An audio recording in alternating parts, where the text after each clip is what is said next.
Good morning, students. In the last video of class 12 business studies, we discussed financial decision. Financial decisions are concerned with three major decisions which are clearly depicted in the given figure. That is investment decision, financing decision, and dividend decision. Investment decision involves careful selection of areas in which funds are to be invested. Investment decision can be short term or long term. A long term investment decision is called capital busting decision because it involves committing the finance on long term basis, whereas short term investment decision are called working capital decision. These are concerned with the decision about the level of cash, inventories and receivable required to be held by the business for its smooth functioning. There are few factors which affect the capital busting decision, that is the cash flow of the project, the rate of the return, and the investment criteria involved.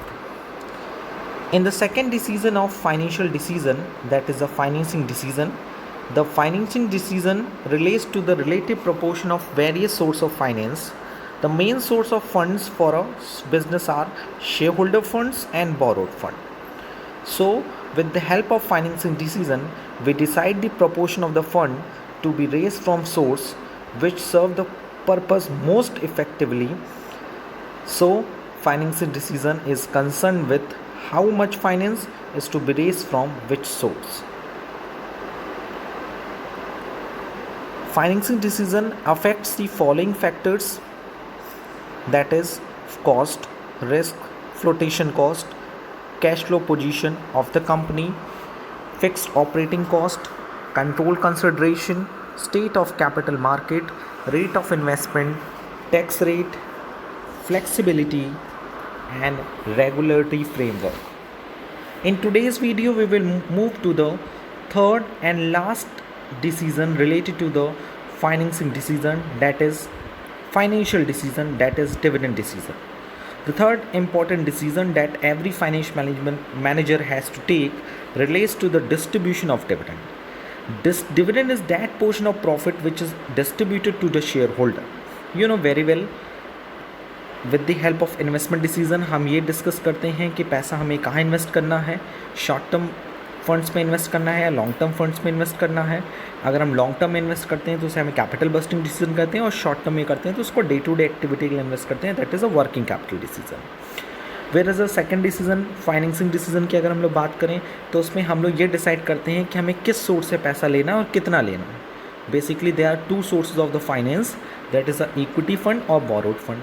वहीं dividend decision जो third decision है वो हमको ये बताता है कि जो हमें प्रॉफिट होगा उस प्रॉफिट को हम कैसे लोगों के बीच में डिस्ट्रीब्यूट करेंगे. जब हम फाइनेंस करेंगे तो हम कॉस्ट बियर करेंगे, जब हम इन्वेस्ट करेंगे तो हमें रिटर्न मिलेगा.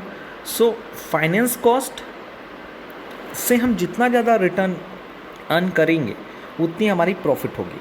तो हर मैनेजर की ये भी रिस्पॉन्सिबिलिटी होती है कि वो ये डिसाइड करे कि वो अपने डिविडेंड को कैसे डिस्ट्रीब्यूट करेगा. डिविडेंड का मतलब क्या होता है? The profit on share. You know very well what is the meaning of dividend? The profit on share provided by the company to its shareholder. This decision concerned with ascertaining how much of the profit earned by the company is to be distributed among shareholder and how much of it should be retained in the business. यानी dividend decision की help से हम ये पता करते हैं कि company ये डिसीजन लेती है कि प्रॉफिट का कितना हिस्सा, कितना पार्ट हमें शेयर होल्डर को बांटना है और कितना पैसा हमें फर्म अपने पास रिटेन करके रखेगी. So what is dividend decision? Dividend decision is concerned with the ascertaining how much of the profit earned by the company is to be distributed among the shareholder and how much of it should be retained in the business. So the following factors which affect the dividend decision, the main factor affecting dividend decision are discussed below. The first one is amount of earning.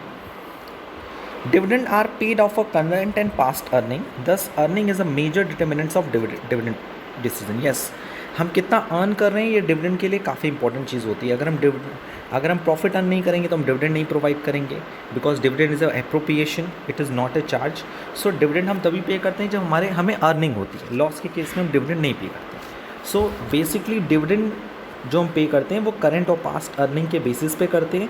So earning सबसे important part है जो हमारे dividend को decide करता है। Second one is stability in earning. A company having higher and stable earning can declare higher dividends and then a company with lower and unstable earning. So dividend का जो rate होता है वो कंपनियां अपना डिविडेंड का रेट ज़्यादा देती हैं जहाँ पे उनका डिविडेंड जो है, अर्निंग जो है वो स्टेबल होती है और हायर होती है। लेकिन जब कोई कंपनी का डिविडेंड का जो रेट है, मींस अर्निंग का जो रेट है वो कम होता है, तो वहाँ पे वो डिविडेंड का रेट कम रखती है। Stability of dividend. Generally, companies try to stabilize dividend per share. A steady dividend is given each year. A change is only made if the company's earning potential has gone up and not just the earning of the current year. Stability of dividend भी काफ़ी important part होती है हमारे dividend को decide करने के लिए, क्योंकि मोस्ट ऑफ द कंपनी ये चाहती है कि वो अपने शेयर होल्डर्स को एक स्टेबल रेट से डिविडेंड प्रोवाइड करते होते। इसके लिए आपने क्लास 11 के अकाउंटेंसी में पढ़ा भी है।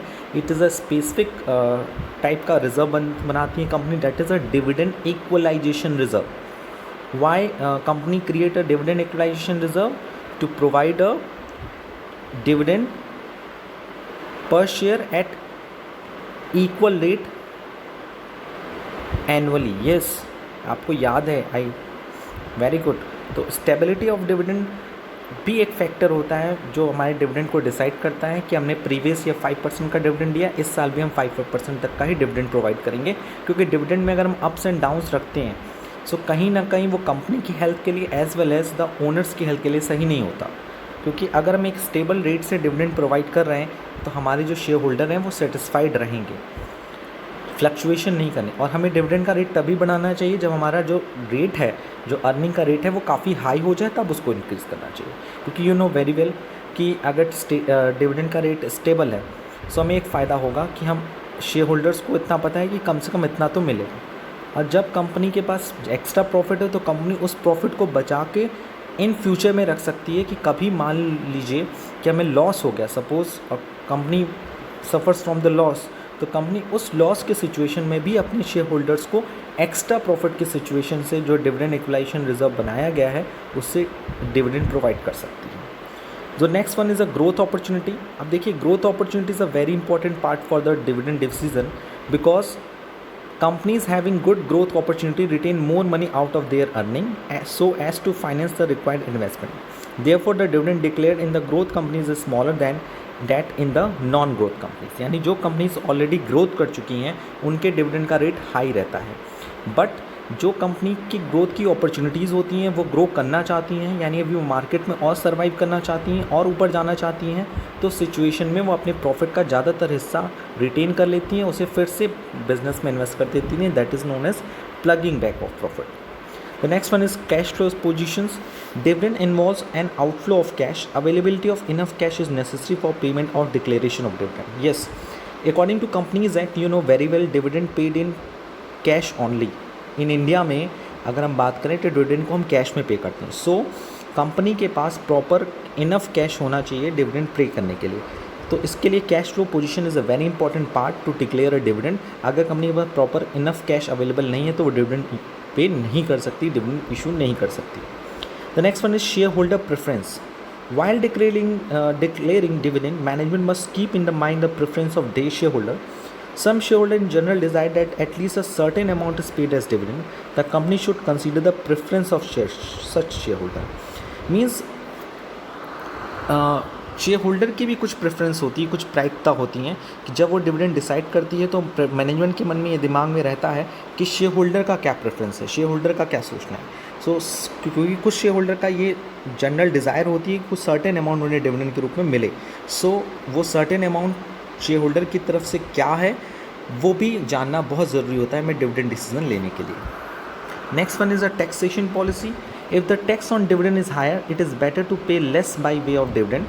But if the tax rates are low, higher dividend may be declared. This is because as per the current taxation policy, a dividend distribution tax is levied on the companies. However, shareholders prefer higher dividend as dividend are tax free in the hands of shareholder.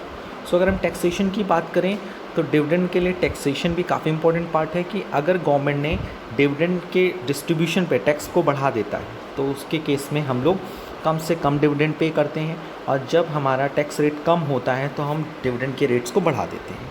अगर हम current taxation policy को monitor करें तो हमारे पास ये आता है कि डिविडेंड डिस्ट्रीब्यूशन टैक्स जो है वो कंपनी के ऊपर चार्ज होता है, लेकिन शेयर होल्डर के पॉइंट पे वो डिविडेंड जो होता है टैक्स फ्री होता है in the hands of the share holder. So share holder हमेशा ज़्यादा से ज़्यादा डिविडेंड प्रेफर करते हैं क्योंकि उनके लिए डिविडेंड एग्जेम्प्ट फ्रॉम टैक्स होता है, लेकिन when a company provide the dividend so उस पर वो टैक्स चार्ज करती है। तो कुछ सर्टेन टैक्स है चाहे कंपनी पे करे, क्योंकि कट तो उनके डिविडेंड से ही रहा है। अगर कंपनी ने 1 लाख रुपये डिविडेंड डिसाइड किया तो जब वो पे करेगी शेयर होल्डर्स को तो उसमें पहले से टैक्सेशन काट के, जो सर्टेन टैक्सेशन है वो काट के गवर्नमेंट को पे करेगा और बाकी पैसा शेयर होल्डर्स को पे करेगी। फिर शेयर होल्डर के पास वो इनकम जाने के बाद टैक्स फ्री इसलिए हो जाती है क्योंकि ऑलरेडी उस पर से पहले से टैक्स लग चुका होता है। सो बेसिकली मेरा कहने का मतलब ये है कि कंपनी जितना टैक्स काटती है डिविडेंड के रूप में, वो डिविडेंड के रूप में जितना डिस्ट्रीब्यूट करना चाहती है उसमें टैक्स ऑलरेडी इंक्लूड होता है, और फिर टैक्स चार्ज करने के बाद वो पैसा गवर्नमेंट को दे देती है। So basically dividend distribution tax is the most important part to declare a dividend. Next one is stock market reaction. Generally, an increase in the dividend has a positive impact on the stock market and vice versa. Thus, while deciding on dividend, this should be kept in mind.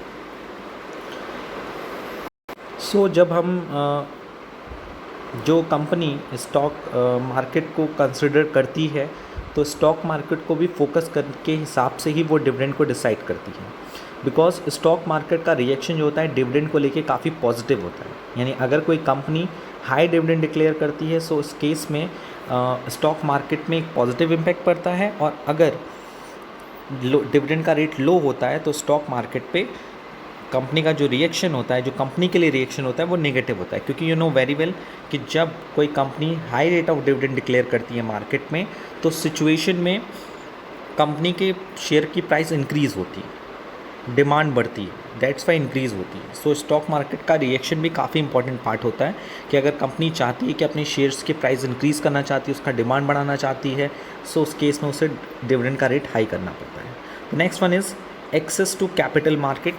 Large and reputed companies generally have easy access to the capital market and therefore may depend less on retained earning to finance their growth.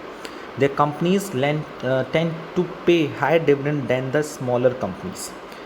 ये भी काफ़ी important part है कि हम dividend जब decide करते हैं तो जो बड़ी कंपनी, रेपुटेड कंपनीज होती हैं वो ईज़िली कैपिटल मार्केट को एसेस कर सकती हैं, इसलिए वो रिटेन अर्निंग पे ज़्यादा बेस नहीं करती। What is capital market? Capital market एक लॉन्ग टर्म मार्केट होता है जहाँ पे आप लॉन्ग टर्म वे में फंड अरेंज कर सकते हो, so with the help of capital market. और मनी मार्केट से short term funds short term period के लिए फंड अरेंज कर सकते हो। सो जो बड़ी बड़ी कंपनीज़ होती हैं वो कहीं ना कहीं कैपिटल मार्केट पे ज़्यादा डिपेंडेबल होती हैं, सो उनके पास रिटेन अर्निंग पे ज़्यादा उनकी डिपेंडेबिलिटी नहीं होती। सो उस केस में उनका रेट ऑफ डिविडेंड हाई होता है। रही बात छोटी कंपनीज़ के बाद, तो छोटी कंपनीज़ का जो रेट ऑफ डिविडेंड होता है वो कम होता है क्योंकि स्मॉलर कंपनीज़ के पास कैपिटल मार्केट का ज़्यादा ऑप्शन नहीं होता। कैपिटल मार्केट उनके लिए एक अच्छा ऑप्शन नहीं होता, या उनकी पकड़ नहीं होती कह सकते हो। सो दैट्स वाई वो अपने रिटेन अर्निंग पे ज़्यादा बेसिस करते हैं। इसलिए आप जब छोटे मोटे बिजनेसमैन को देखते हो तो वो अपनी प्रॉफिट का ज़्यादातर हिस्सा बिजनेस में फिर से री इन्वेस्ट कर देते हैं। बट बड़ी कंपनी जो होती हैं अपने शेयर होल्डर्स को खुश भी रखती हैं और कैपिटल मार्केट पर ज़्यादा उनकी डिपेंडेंसी भी होती है। Legal constants. Certain provision of the Companies Act place restriction on payouts as a dividend. Such provision must be adhered to while declaring the dividend. कुछ लीगल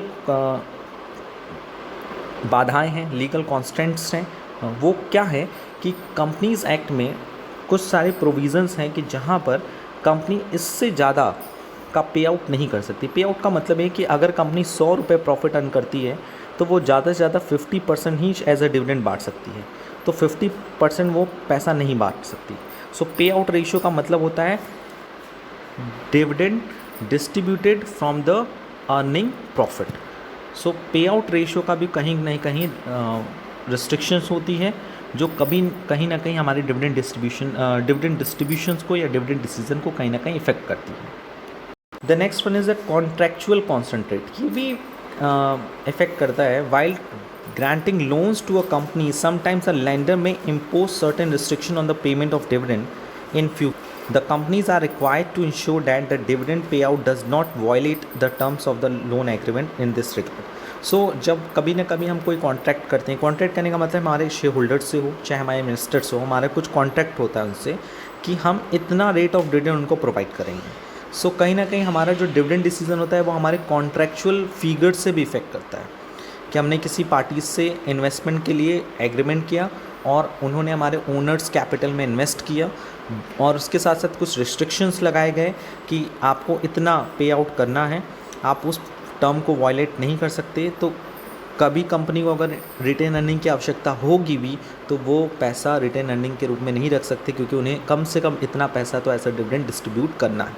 सो लीगल कॉन्स्टेंट का मतलब ये है कि जो लॉ हमको बाउंड करता है कि आपको इतना पे आउट करना है out of the from the earning profit.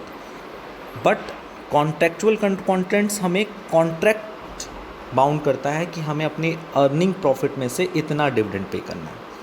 So legal contract हमें कम पे आउट्स की रिस्ट्रिक्शन लगाता है ताकि आप ज़्यादा से ज़्यादा फर्म में पैसा री इन्वेस्ट करिए, कंपनी में री इन्वेस्ट करिए, क्योंकि कंपनी का ग्रो होगा तो जाहिर सी बात है नेशन का ग्रोथ होगा. But contractual contracts generally contract इसलिए बनाए जाते हैं ताकि दोनों पार्टीज़ को म्यूचुअल बेनिफिट्स हों.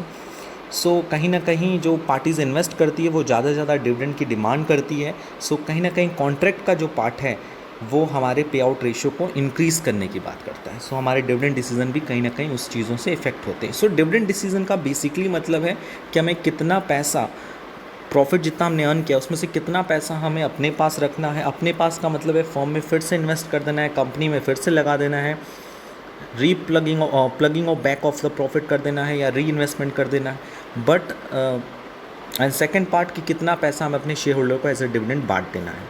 सो डिविडेंड डिसीजन के कुछ पार्ट्स हम लोगों ने आज देखे कि कौन कौन से फैक्टर्स हैं जो हमारे डिविडेंड डिसीजन को इफेक्ट करते हैं. That is amount of earning, stability of earning, stability of dividend, growth opportunities, cash flow position, share holder preference, taxation policies, stock market reactions, access to capital market, legal constant and contractual constraints. Now we will move to the next topic of today's video, that is the concept of financial planning. What is the concept of financial planning? You know very well कि हम लोग ये chapter का जो heading है, the first chapter of the part B, that is financial management. So financial planning is a part of the financial management. Management start with the planning and ends with the controlling, and with the help of the last function of the management, that is controlling, we again frame a effective plan for the new types of management, new kinds of the management. So management के जितने भी functions हैं वो कहीं ना कहीं हमको जो स्टार्ट करते हैं वो प्लान से स्टार्ट करते हैं, एंड करते हैं हम कंट्रोलिंग से एंड करते हैं, और कंट्रोलिंग से जो रिजल्ट आते हैं वो हमें एक नया इफेक्टिव प्लान बनाने में हेल्प करते हैं. So let's discuss it. Concept of financial planning.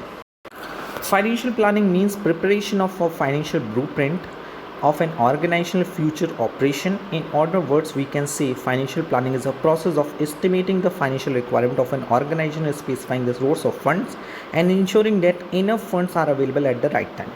It means financial planning का जो ऑब्जेक्टिव होता है वो ये होता है कि वो हमारे बिजनेस को ये बताता है या हमारे लोगों को ये बताता है कि हमें अपने बिजनेस को चलाने के लिए कितनी फाइनेंशियल रिक्वायरमेंट्स हैं,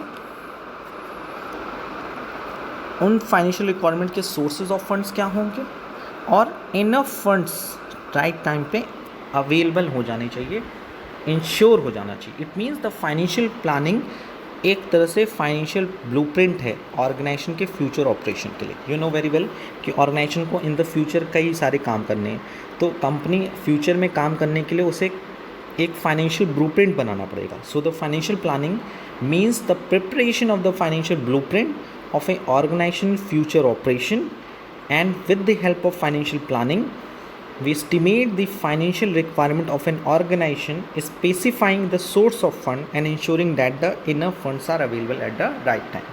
It means financial planning एक ऐसा process है जिसमें हम ऑर्गेनाइजेशन के फाइनेंशियल रिक्वायरमेंट को एस्टिमेट करते हैं, ये डिसाइड करते हैं कितना सोर्स ऑफ फंड की आवश्यकता है और इनफ फंड राइट टाइम पे अवेलेबल हो जाना चाहिए। The next one is it aims at smooth operation by forecasting activities and fund requirement on one hand and analyzing the source of fund generation on the other। यानी it means financial planning में हम पहले से इस बात का blueprint बनाते हैं कि बिजनेस को चलाने के लिए इन फ्यूचर कितने फंड्स की रिक्वायरमेंट है और उस फंड को हम कैसे यूज़ करेंगे, इन दोनों चीज़ों को हम लोग फाइनेंशियल प्लानिंग में इन्वॉल्व करते हैं। The next heading is objective of financial planning. The two objectives of financial planning are: number one, to ensure availability of fund whenever these are required in order to honor its commitment and carried out operations plan। यानी हमने जो भी commitments और plan operations plan कर लिए कि in future हमें ये काम करना है, तो उस कमिटमेंट को पूरा करने के लिए और ऑपरेशन को परफॉर्म करने के लिए, किसी एक्टिविटी को परफॉर्म करने के लिए और कमिटमेंट को पूरा करने के लिए हमें कितने फंड्स की अवेलेबिलिटी होनी चाहिए। Is that clear? Financial planning का फर्स्ट ऑब्जेक्टिव क्या है? To ensure availability of fund whenever these are required in order to honour its commitment and carry out operation as plan. यानी हमें future में कोई काम करना है, फ्यूचर में कोई कमिटमेंट्स को कंप्लीट करना है, तो उस टाइम हमारे पास प्रॉपर फंड अवेलेबल होना चाहिए। फाइनेंशियल प्लानिंग की पहली ऑब्जेक्टिव होता है। जैसे 1 साल बाद मुझे 1 करोड़ रुपीज़ का इन्वेस्टमेंट करना है, 1 साल बाद मुझे 50,000 रुपीज़ अपने क्रेडिटर्स को पे करना है। सो आफ्टर 1 ईयर मेरे पास सफिशेंट अमाउंट पे होना चाहिए ताकि हम वो काम कर सकें, हम अपने क्रेडिटर्स को पे कर सकें, यानी कमिटमेंट्स को पूरा कर सकें और इन्वेस्टमेंट कर सकें। सो कहीं ना कहीं हम अपने फ्यूचर में होने वाले ऑपरेशंस और फ्यूचर में किए जाने वाले कमिटमेंट्स को पूरा करने के लिए हमारे पास प्रॉपर फंड अवेलेबल होना चाहिए एट द राइट टाइम। आज मुझे पैसे की ज़रूरत नहीं है, लेकिन जब मुझे पैसे की ज़रूरत पड़े, at the time sufficient funds are available, and this is the main focus of the financial planning.